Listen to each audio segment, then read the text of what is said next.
Hello my friends and welcome back to the rabbit hole and welcome to my video ranking the best retinol serums of 2021.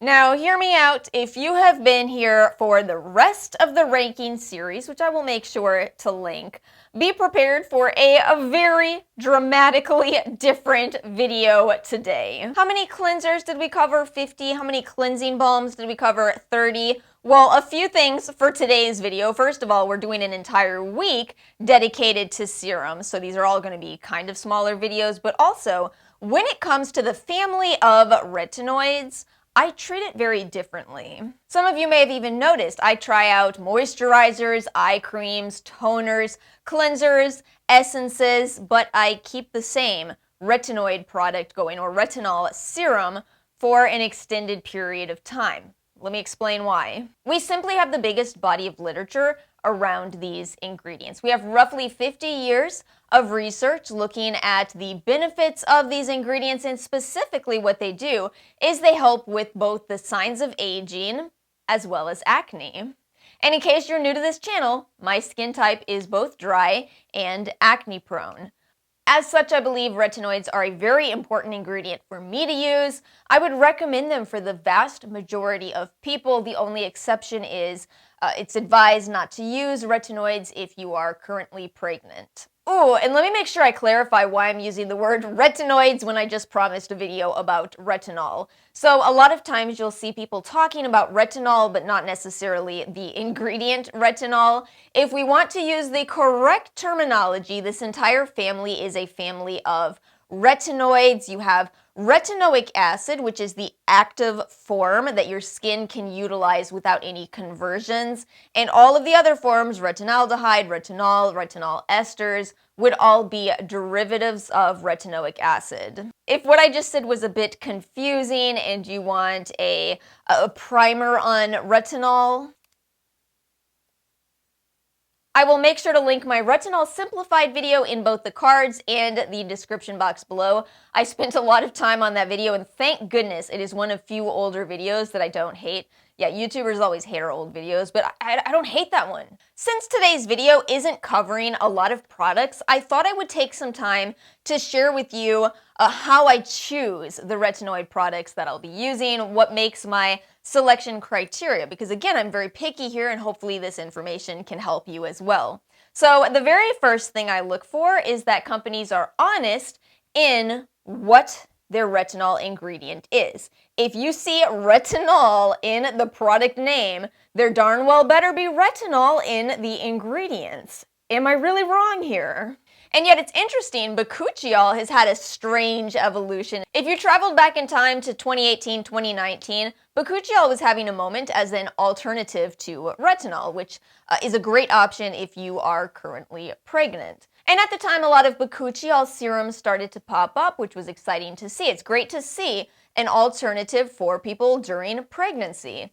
However, something happened this year where suddenly brands have decided to just start calling bakuchiol natural retinol as if it is retinol instead of a retinol alternative. And by the way, since I just said products with retinol should contain retinol, if you do use Herbivore's bakuchiol serum, you might want to check the ingredients for bakuchiol.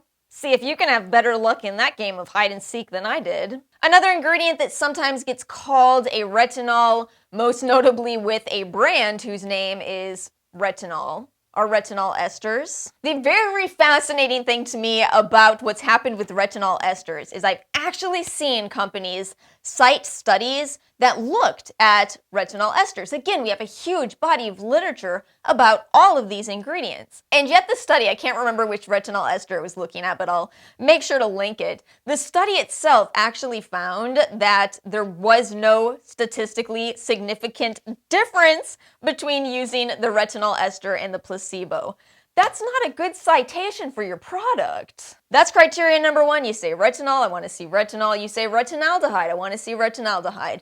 This is not rocket science here, is it? Requirement number two, I want an accurate disclosure of the true amount of retinol present in that product.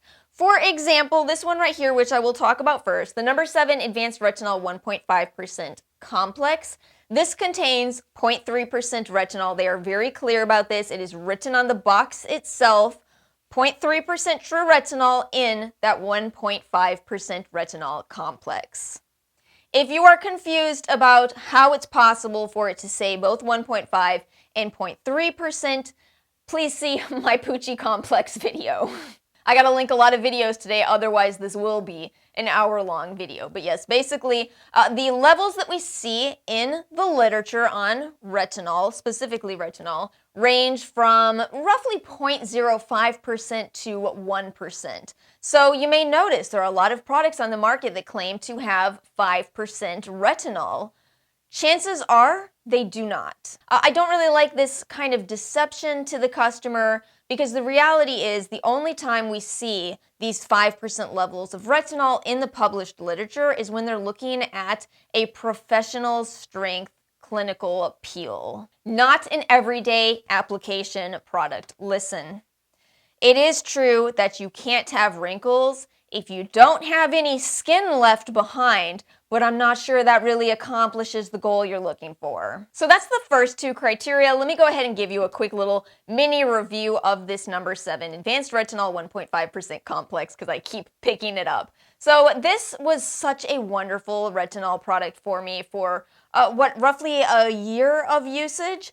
What I like so much about this is that it's not just disclosing the true amount of retinol, which is an intermediate level in this product, but it's also combined with Matrixyl 3000 all in one product. Retinol and peptides is a fantastic combination, but you'll often have to buy 2 separate products. This is all in one. Now granted, it is a little bit more expensive, especially for a brand that's carried at drugstores. This runs about $35 to $45 depending, but it's fantastic.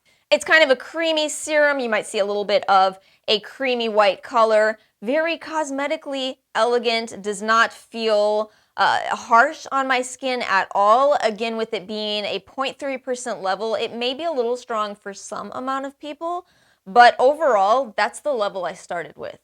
I started with the Peter Thomas Roth product. You no longer need to buy products that expensive.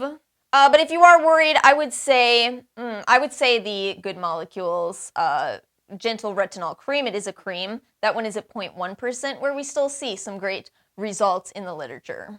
Criteria number 3, I want to always be increasing my strength. Well, not necessarily always, not every single day, but when I'm ready to progress to a stronger retinoid product, I would like to do that. And that is exactly what I did this past year in the Geek and Gorgeous A-Game Retinaldehyde Serum. See, while retinol is 2 conversions into that active form retinoic acid, retinaldehyde is only 1 conversion, hence we do consider it to be stronger. You already know all of this because you watched the Retinol Simplified video, right?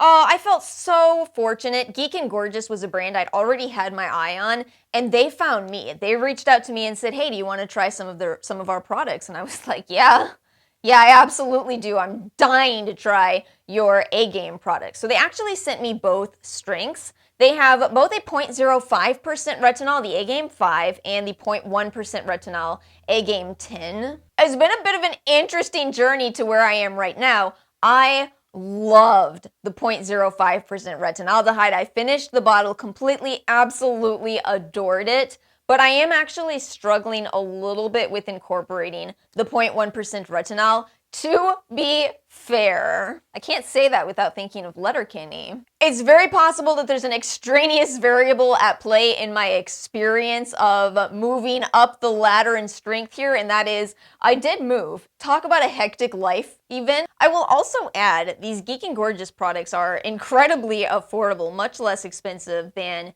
even the number 7 product, and yet they are surprisingly cosmetically elegant. Now you'll see I just applied a very small amount. You want to use that same principle on your face as well. A pea-sized amount is recommended. You can see how bright yellow this is. That's from the retinaldehyde. That's the expected color it should be, unless there is some amount of dye or unless it doesn't contain much retinaldehyde at all. So you see how nicely that buffs right into my skin. It really is surprisingly cosmetically elegant. So in my own experience, what I would tell you about the A-Game serums, if you're struggling with finding a strength, Given that I struggled a bit with adapalene as well, with Differin, there may be some very intense similarities between the 0.1% retinol and 0.1% adapalene. This is all in my head, just so we're clear here. I'm not citing literature, my own anecdotal experience here. Whereas the 0.05% did work very well for me. So if you tend to be more sensitive, I would certainly start with the 0.05% retinol. Not a bad idea for everyone watching this video. But I wouldn't be surprised if there's some amount of people who are able to just jump right into the 0.1%. And that's it. That's really where I am on my own personal retinoid journey. Again, 2 products in 1 video, the smallest you've ever seen, but let me know your thoughts in the comment section below. Let me know where you all are on your retinol journey. Let me know what product you use, what strength you use, and that's really it. That's it for today's video. We return tomorrow for more serums. If you enjoyed today's video, make sure to like and subscribe, and I will see you all next time.